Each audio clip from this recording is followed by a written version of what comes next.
Možno aj vy ste dostali e-mail alebo správu na Facebooku, kde niekto uvádza, že ste porušili autorské práva. Takéto správy dostávajú spravidla ľudia, ktorí spravujú nejakú webovú stránku alebo nejakú facebookovú stránku. V týchto správach sa väčšinou uvádza, že uverejnením nejakej fotografie ste porušili autorské práva. Neraz je táto správa posielaná v mene advokátskych kancelárií, ktoré naozaj existujú. Vo väčšine prípadov však pôjde o spam, teda o podvodnú správu. Ako zistiť, že je e-mail alebo správa od podvodníka? Môžu to signalizovať viaceré veci.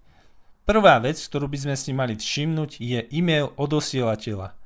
Ten je väčšinou nejaká skomolenina a nepochádza z oficiálnej domény advokátskej kancelárie.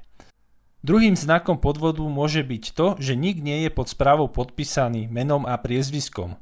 Ak by to naozaj bola advokátska kancelária, podpísal by sa jej pracovník. Tretím znakom podvodu môžu byť rôzne skomolené alebo nedokončené či nezrozumiteľné vety, ktoré sa v správe nachádzajú. Ak si chcete byť istí, či vám naozaj píše advokátska kancelária alebo sa jedná o podvod, jednoducho zavolajte danej advokátskej kancelárii a spýtajte sa, či voči vám vedú nejaké konanie. Nie je vylúčené, že ste použili nejakú fotografiu a naozaj ste porušili autorské práva. Väčšinou však pôjde o podvod. Dúfame, že sme vám týmto videom pomohli. Toto video patrí k iniciatíve Viac rovnosti, kde sa usilujeme napríklad o dostupnejšie bývanie alebo o menší vplyv oligarchov na volebné kampane. Dovidenia na budúce.